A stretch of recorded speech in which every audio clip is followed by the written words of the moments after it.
So if you click on this video because you saw this super cute puppy on my thumbnail, you're right. I'm gonna share the download link of this ebook with you guys, but this is in no way the only book that I want to share with you guys because this is way too simple for you guys to read. So the book that I want to share with you guys today there were two books. One is Spanish short stories for beginners and the other one is for intermediate learners. So the one for beginners, it would be perfect for B1. For A2, it might be a little bit difficult, but you can try. And the one for intermediate learners would be perfect reading material for B1 to B2 learners. So in each book, there are 8 fascinating stories. Once I started reading it, I didn't even want to stop because I simply love the story. And there are only 3 chapters in each story. Altogether, maybe 20 to 30 pages top for every story. Step number 1 would be to read through one whole chapter non-stop, regardless of the vocabularies that you don't understand. Do not stop to check any vocabulary in the dictionary the first time that you are reading this chapter. Just follow the storyline, and your only goal for the first time would be to read through this whole chapter. And step number 2, as you see here, they have this nice little summary. Read the summary and see if you understand the main idea of the chapter that you've just read. Here they have also listed out the vocabularies that they think you might have trouble understanding or vocabularies that you should learn. So these vocabularies are actually in bold letters in the story. And step number 3 would be to go back to the story and read it for the second time. And now you can check all the words that you don't understand, and you should prepare a little notebook and write down whatever expression that you find useful. And after reading for a second time, if you want, you can finish the 5 questions after each chapter. These are super simple questions. Step number 4 would be to go back to the story and read it one more time, which would be the 3rd time that you read the story. You can either glance the story or you can read it out loud to practice speaking a little bit.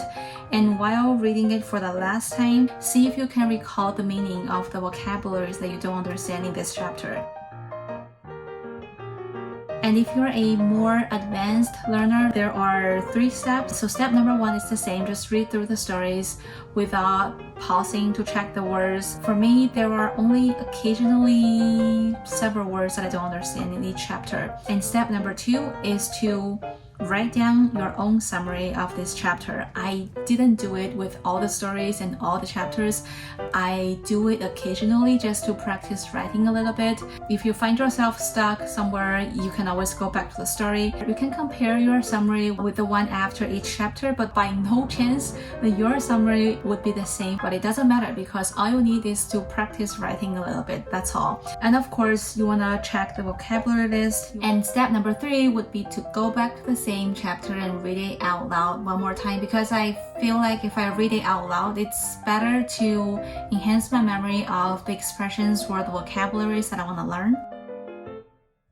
So in the message from yesterday, this person asked me why I find myself understanding an article so much better than understanding a novel or a fiction story. For me, it's the same, because in fiction stories, there are just tons of super detailed descriptions about the place, about the people, about the mood, everything. So the vocabularies are gonna be a lot more specific and detailed. Of course, you find it hard to understand as a foreigner. That being said, it's very important to read some fiction stories. I find the vocabs in fiction stories are more useful in day-to-day life, because when you want to share an experience or you want to share an opinion of a place or somebody, you need more accurate vocabulary for a specific mood, and you are only gonna learn these from a fiction story. And my recommendation is start by reading some children's book. I think these 2 books are for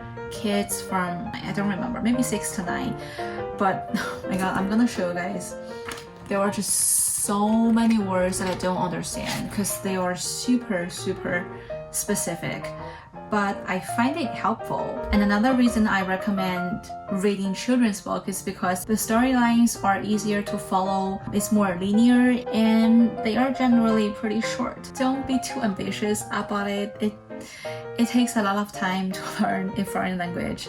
And this one is actually a detective story. I gave up. It cuesta mucho leerlo. So what I want to say is, don't feel bad to give up on a book if you don't like the story, or if the language is too hard for you. It's not a shame to quit a book, especially if you're reading something in a foreign language and if you're learning this language. It's more important that you like the story, you like the writing style. You don't need to check a dictionary too often. All I want to say is find something that suits your level, and I'm pretty confident to say that you won't feel that way when you read these two books that I recommend. I really enjoy reading these stories, and I find this whole learning experience better because there are only a few words that I don't understand in each story, so I can focus on these few words that I don't understand, and it turned out that I remember these new vocabulary better than reading a book that's full of vocabularies that I don't understand. Anyways, I hope you guys enjoyed the book, and I would love to hear